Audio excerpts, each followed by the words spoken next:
The crisis of credit, visualized. What is the credit crisis?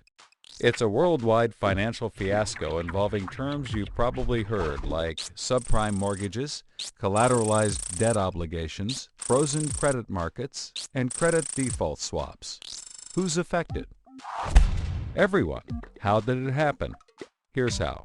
People found a good investment for their money, much better than the 1% Treasury bills. They're so pleased they want more CDO slices. So the investment banker calls up the lender, wanting more mortgages.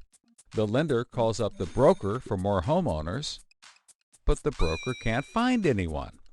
Everyone that qualifies for a mortgage already has one, but they have an idea.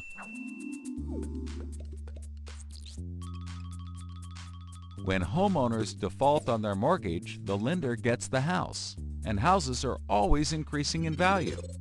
Since they're covered if the homeowners default, lenders can start adding risk to new mortgages, not requiring down payments, no proof of income, no documents at all.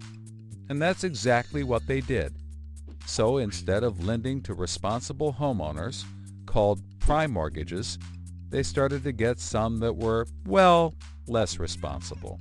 These are subprime mortgages. This is the turning point. So, just like always, the mortgage broker connects the family with a lender and a mortgage, making his commission. The family buys a big house. The lender sells the mortgage to the investment banker,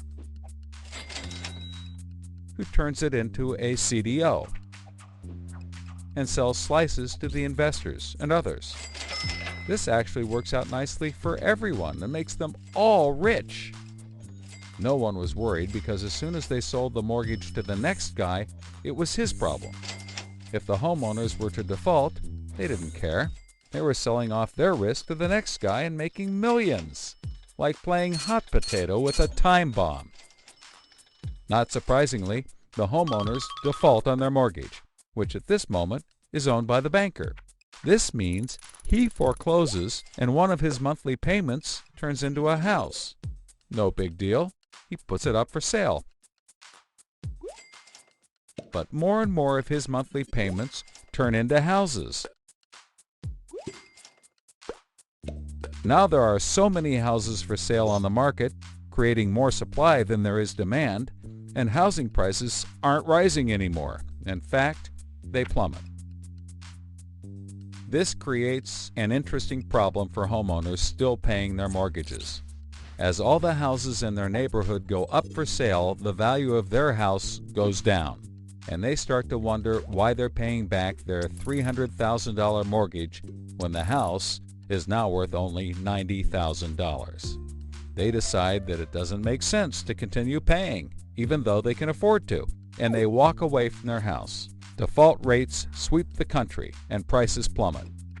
Now the investment banker is basically holding a box full of worthless... Fannie Mae and Freddie Mac are not in a crisis. In fact, Frank said the federal government should be encouraging Fannie and Freddie to do more to get low-income families into homes. And he believed too many people had a sky-is-falling mentality. The more people, in my judgment, exaggerate a threat of safety and soundness, the more people conjure up the possibility of serious financial losses to the Treasury, which I do not see.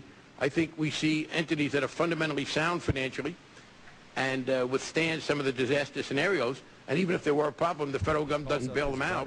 But the more pressure there is there, but the investor isn't stupid and see says, no thanks.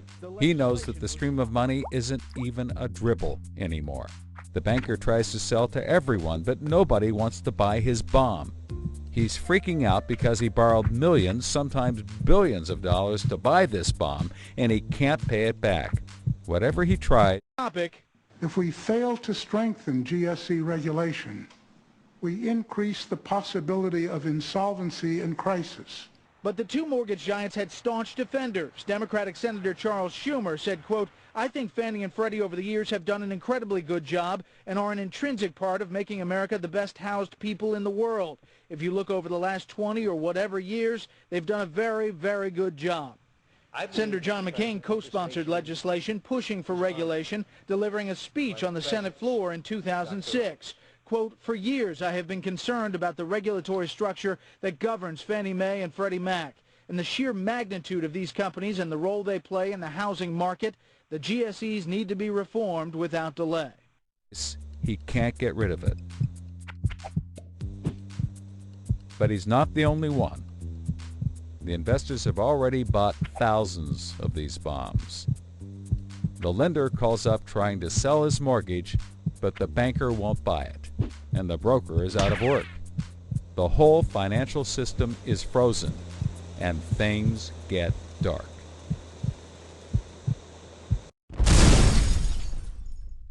Everybody starts going bankrupt. But that's not all. The investor calls up the homeowner and tells him that his investments are worthless. And you can begin to see how the crisis flows in a cycle. Welcome to the crisis of credit.